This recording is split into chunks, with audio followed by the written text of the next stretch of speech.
I got here in 2002, and a faculty member in the religion department started the diversity committee as an ad hoc committee. And then the committee became a standing committee, and I joined the committee 6 years ago. And right when I first got here, Jewel Littleton, a student, did sort of the groundwork, the footwork. I grew up in Birmingham, and I knew I wanted to stay in Birmingham to go to college. I did not want to go to UAB because I went to Ramsey, so I was on the South Side for 4 years. I wanted to get away from the South Side. The summer after freshman year, one of the professors, I still don't know to this day who it was, nominated me to go to a women's leadership conference, which was a week long, and it's through Leading Edge Institute, or LEI. And after that week, we were charged with the task of coming up with a project to do at our college or in our community.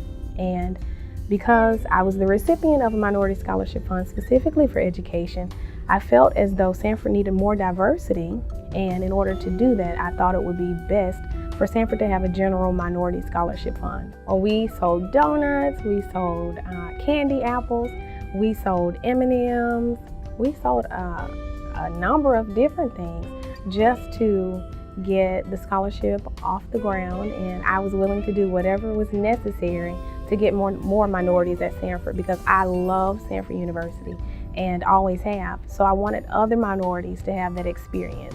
We thought it would be appropriate to name the scholarship in honor of Sanford's first African-American trustee, Reverend John T. Porter, who served as trustee here at Sanford from 1991 to 2006. My husband and I were honored to be invited to participate as a trustee and wife because as I relate, we also had activities that involved the wives while the trustees were meeting on campus, taking care of good business. Reverend Porter was a longtime pastor of 6th Avenue Baptist Church. He became the pastor in the early 60s.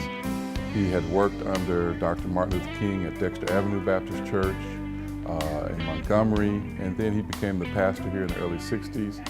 The church became an active congregation in the civil rights movement.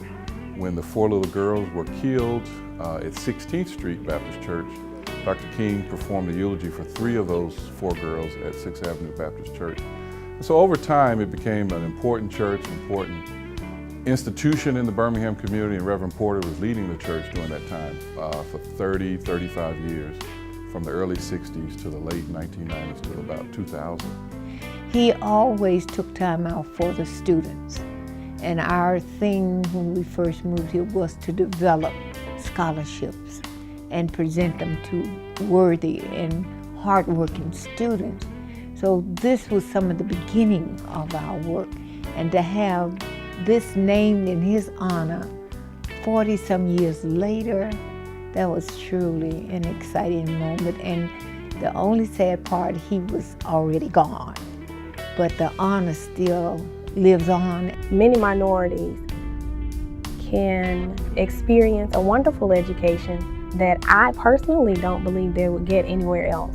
And because Sanford is so prestigious, I think that minorities are an important part of Sanford, and that experience would last for the rest of their lives. So contributing to this Minority Scholarship Fund will be very important to the diversity of Sanford. Diversity is important for the education of our students, not just for racial minorities, but also for majority students. The world that they're going to enter is becoming more and more diverse. So if we're preparing them to go into the world and be educated and know how to deal with diversity with respect and with integrity, then we should expose them to more diversity here on campus and enhance their education in that way. That would be my first encouragement, for them to consider contributing to the scholarship fund. And this is a yearly activity.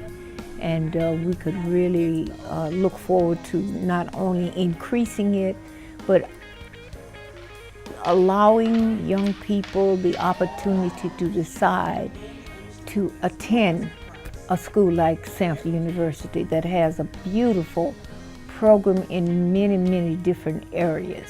Sanford actually challenged me to aim higher, to reflect on my teachers growing up and the things that they did and the ways that they taught. And so I mingle what Sanford taught me in with what I've learned over the years. And I wanted to bring to the inner city, to Birmingham City specifically, as a product of Birmingham City school system, the education that Sanford gave me. So I wanted to bring that to my babies. I always talk about my babies, and so it's been a challenge, but I've been loving it. I just want to say thank you so much, and I just feel someone's spirit here with us, and I'm just so thankful that you chose him, Reverend Dr. John Thomas Porter.